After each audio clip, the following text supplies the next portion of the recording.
Chapter 6 की starting हिमारी से होती है, जो साइतो के लिए उसका फेवरेट फूड बना के लाई थी। वो जबरदस्ती उसे खिलाती है। खैर बाइट लेने के बाद साइतो को ये काफी अच्छा लगता है, पर ये चीज अकाने को अच्छी नहीं लगती और वो साइतो को बोलती है अपना लंच भी खा लो। ये सुन हिमारी बोलती है तुम्हें जेलसी हो रही है क्या? टेंशन मत लो, मैं तुम्हें भी खिलाऊंगी अकाने। अब हिमारी को एक सब्जेक्ट में प्रॉब्लम आ रही थी, इसलिए वो साइतो की हेल्प लेना चाहती थी। वो भी हेल्प करने को रेडी हो जाता है, पर हिमारी उसे अपने घर इनवाइट करती है, वो भी तब जब उसके मॉम डैड घर पे नहीं है। ये सुन अकाने शॉक थी। हिमारी तुम्हें नहीं लगता ये बेकार आइडिया है? आखिर वो लड़का है, वो कुछ भी कर सकता है।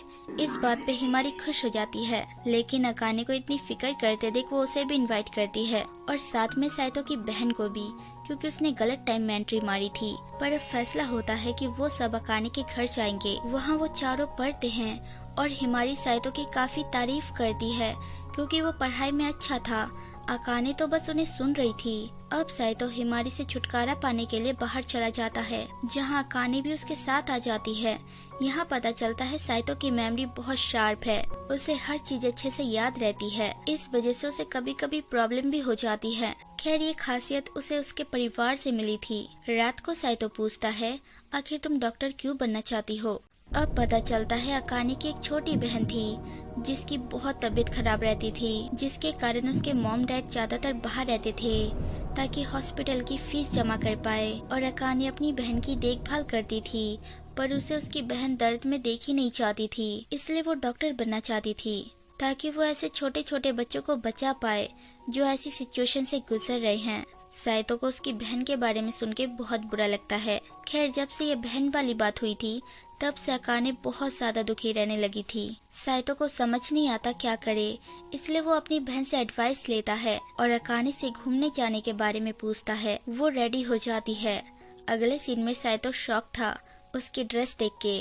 खैर दोनों काफी इंजॉय करते हैं और यहाँ वहाँ गेड़ियां मारते हैं। एंड में साइतो बोल देता है कि तुम उदास थी, इसलिए मैंने सोचा तुम्हें बाहर ले आऊं। ये सुन वो स्माइल करती है। रास्ते में अकाने को एक रिंग पसंद आती है। साइतो पूछता है तुम्हें चाहिए? अकाने ये बोल के मना कर देती है कि ये रिंग काफी महंगी लगती है।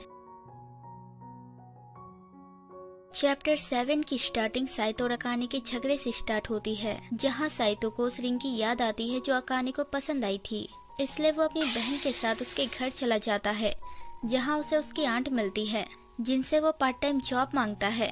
ये सुन उसकी आंट बोलती है तुम हो जो परिवार से हो, वैसा ही बिहेव करो।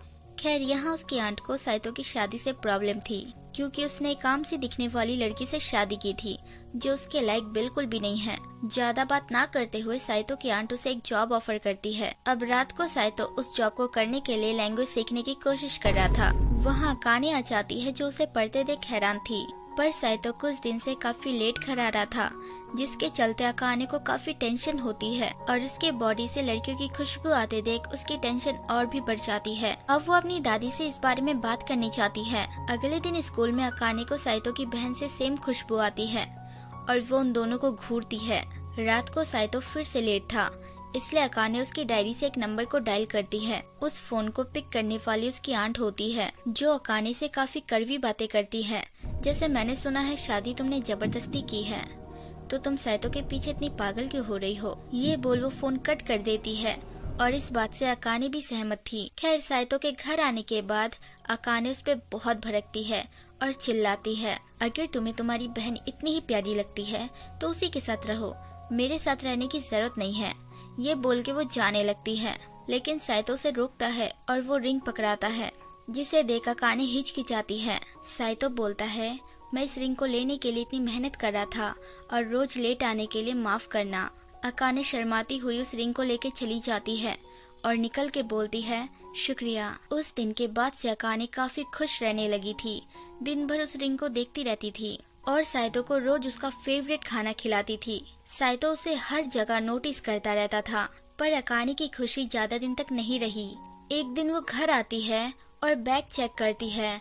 उसने जिस बैग में अपनी रिंग रखी थी वो बैग उसे नहीं मिलती। इससे परेशान होकर वो हर एक जगह छान मारती है, पुलिस वाले से भी बात करती है और काफी दुखी हो जाती है। साइतो उसे देख कुछ समझ नहीं पाता क्या बात है। उसे साइतो की बहन मिलती है और वो उसकी हेल्प करना चाहती थी, इसलिए दोनों उस रिंग को खोजने निकल जाते हैं, लेकिन कोई फायदा नहीं होता। यहाँ साइतो अकाने का वेट कर रहा था, लेकिन घर पे साइतो की बहन आती है और वो उसे बोलती है अकाने को आपकी जरूरत है, वो क्यों परेशान है इसका पता आपको खुद लगाना चाहिए।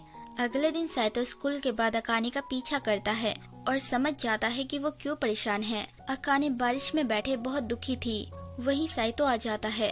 अकाने बोलती है मुझे माफ कर दो, मैंने उसे खो दिया। साइतो उसे घर चलने को बोलता है, ये भी कि हम दूसरी ले लेंगे, कोई बात नहीं। पर अकाने को वही रिंग चाहिए थी जिसे साइतो ने इतनी मेहनत से लाके दिया था, जिसके लिए अकाने फूट फूट के रोती है। साइतो बोलता है सब मुझ पे छोड़ दो। जब अकाने की रिंग खोई थी उस दिन वो दोनों कहाँ गए थे, ये बात साइतो को याद थी, इसलिए साइतो उन सारी जगह जाता है और वहीं एक ट्रेन को खोल के उसमें हाथ घुसा देता है, जहाँ उसे सच में अकाने का बैग मिल जाता है। उसे देख अकाने रोती हुई साइतो को गले लगा लेती है। अब साइतो उसे ये रिंग पहना देता है और बोलता है अब मत खोना। वो बोलती है बिल्कुल भी नहीं।